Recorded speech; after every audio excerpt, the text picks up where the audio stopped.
Quelle place a la littérature autochtone au sein de la littérature québécoise? Salut, c'est Simon. Et aujourd'hui, mes impressions de lecture de Place aux littératures autochtones de Simon Harel. Après Cartographie de l'amour décolonial, après Quelque part au Ouièche de Joséphine Bacon, j'ai comme fait un bloc de lecture thématique sur les littératures autochtones. Ben là, il est venu tout naturellement de lire ce petit essai littéraire. Simon Harel est professeur de littérature comparée à l'Université de Montréal. Il publie des essais littéraires depuis des années. Ses recherches portent sur la littérature des Premières Nations, la précarité des espaces de vie, les problématiques interculturelles. Conscient de l'insuffisance de certains discours critiques sur l'hybridité, le métissage, l'identité à la carte, il se donne à présent comme objectif de cerner les formes instables, souvent conflictuelles, de la mobilité culturelle. Ce petit livre est aussi publié chez Mémoires d'Encrier, dont je vous ai parlé la dernière fois. Le site web de Mémoires d'Encrier précise que Simon Harel, depuis 25 ans, a ouvert la recherche, notamment sur la littérature migrante et sur l'expérience migratoire. Ici, de quoi s'agit-il dans ce Place aux littératures autochtones? C'est un tout petit essai de 130 pages. Enfin, un parcours critique des littératures autochtones. Retour à l'intérieur de nous-mêmes sur les fondements du territoire et des récits d'origine. On pourrait croire que les littératures autochtones remontent jusqu'à la nuit des temps et comme de fait, il y avait certainement une longue tradition orale dans chacune des Premières Nations. Cependant, le colonialisme a brouillé beaucoup d'éléments de ça. Et si on parle de génocide culturel, c'est que le colonialisme a fait que la transmission de cette littérature orale-là a été mise en danger. Dans les années 70, certains auteurs commencent à faire une littérature autochtone, à se revendiquer comme ça. On pense au théâtre de lit Yves Sioui-Durand ou au récit publié en 1976 d'Anne Atane Capèche. Simon Harel dit au tout début: j'ai lu le récit d'Anne Atane Capèche au moment de sa publication. C'était en 1976, le point de départ de la littérature des Premières Nations. Le titre était en soi tout un programme de dénonciation. Oikuan nin machi manitu inuisqueu. En français, je suis une maudite sauvagesse. Un essai? Un pamphlet? Un témoignage? En tout cas, un coup de tonnerre dans le ciel serein et bleu du nationalisme de ces années-là. L'auteur est inclassable. Son coup de gueule a la même violence que les écrits de décolonisation des poètes et essayistes québécois des années 1960, de Chamberlain à Vallière. Personne n'est épargné. Des marionnettes coloniales à l'intendance gouvernementale. Capèche nous offre un miroir que nous devons traverser comme la petite Alice et qui nous conduit dans un univers inversé. Et ainsi de suite. J'ai pas lu ce texte, mais il m'en donne grandement envie. Ensuite, il y a eu d'autres textes autochtones. On a une anthologie de la littérature amérindienne au Québec, écrite de langue française. Anthologie qui a été collectée et éditée par Maurizio Gatti. Salutations. Diane Boudreau a publié une histoire de la littérature autochtone au Québec. Et donc, c'est à partir de ce moment-là qu'on commence à avoir une littérature critique sur les littératures autochtones. En littérature, quand on parle de littérature critique, ce sont des textes sur la littérature. C'est pas seulement une critique, mais c'est bien des textes théoriques. Depuis quelques années, il y a un boom de littérature et culture autochtone, donc en littérature en tant que telle, en musique, notamment avec Samian, dans les arts visuels et ainsi de suite. Et avec cet appareil critique en train de se développer, Gatti, Boudreau et Harel, bien là, il y a une institutionnalisation de ces littératures-là. Elles entrent maintenant dans la littérature critique. Ici, donc, ce que Harel nous donne, c'est un parcours critique des littératures autochtones, c'est une réflexion, une mise en place des textes. Donc, c'est un livre de littérature, ce n'est pas une œuvre en tant que telle, ça n'est pas nécessairement pour tout le monde.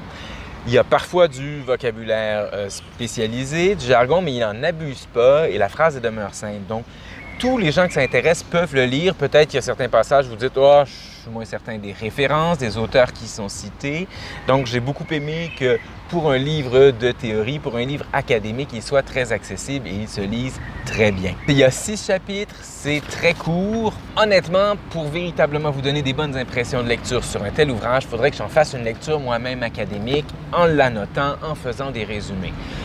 Le but de ce canal, c'est de vous présenter des idées, pas de vous donner un cours. Alors, j'en ai fait une lecture que de loisirs et de détente.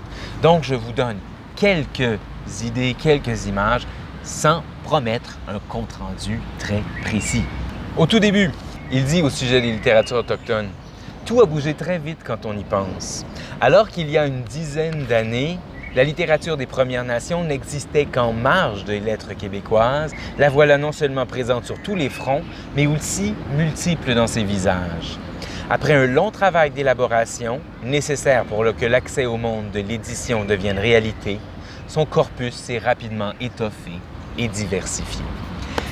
Simon Harel soulève plusieurs questions. D'abord, quand on dit littérature québécoise, c'est quoi? Il y a une certaine délimitation du territoire qui nous vient en tête, mais on oublie très facilement que c'est une vision colonialiste, que le Québec, en tant qu'entité comme on la conçoit, n'existe que depuis 1763, la conquête, ou même peut-être la Nouvelle-France, mais encore là, ça ne remonte pas au-delà de ça. Et il y a toute une construction du territoire qui est en dessous de ça, qui est sous-jacente à ça, et que souvent, on laisse tout simplement passer. Les littératures autochtones nous imposent une réflexion là-dessus, dans les textes, mais aussi lorsque, justement, on fait un essai, un parcours critique des littératures autochtones. Ça, c'est super intéressant. À partir des littératures autochtones, il réfléchit à tout le discours identitaire qui est très présent dans les médias et à certaines définitions. Il réfléchit donc au rapport au territoire.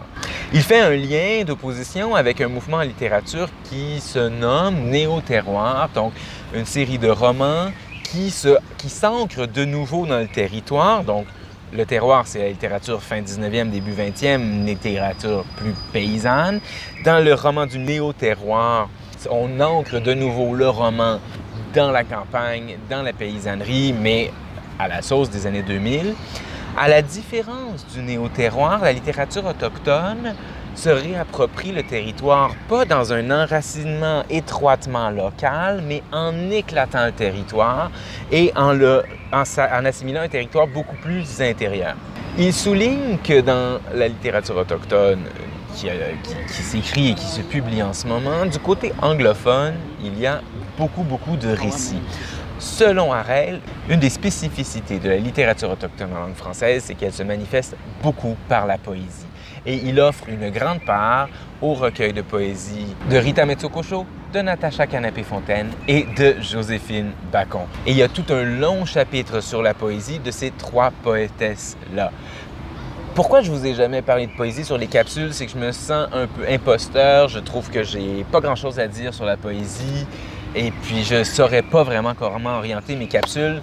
Cependant, en parenthèse, j'aime beaucoup celle de Joséphine Bacon. Elle me rejoint beaucoup. C'est un type de poésie que j'aime lire et j'ai encore beaucoup de plaisir à lire Ouyesh quelque part, son tout dernier, qui est lauréat du prix Les Libraires. Alors, chez ces trois poétesses, le territoire qu'elles se réapproprient est fragmenté et d'une partie intériorisée, et c'est ce à quoi réfléchit Simon Harel. Il parle évidemment du récit, donc de Naomi Fontaine, dont je vous ai déjà parlé, bien que ça a été écrit avant son deuxième roman.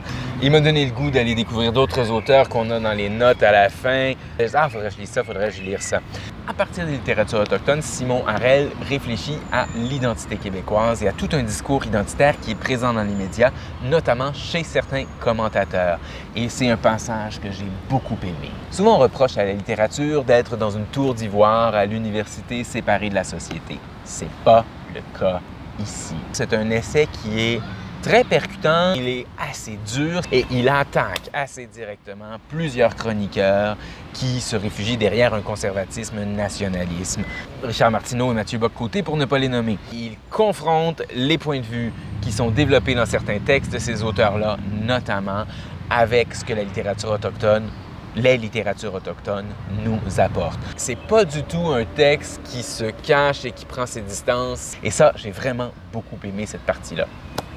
J'ai demandé quelle est la place de la littérature autochtone dans la littérature québécoise. Selon Simon Harel, la littérature autochtone francophone n'est pas une sous-catégorie de la littérature québécoise. Elle est une littérature, elles sont des littératures à part entière qui méritent leur place parmi toutes les littératures des deux Amériques. C'est un beau petit essai qui vaut la peine d'être lu et qui porte à réflexion. Voilà, c'était mes impressions de lecture. Aimez, commentez, partagez et bonne lecture.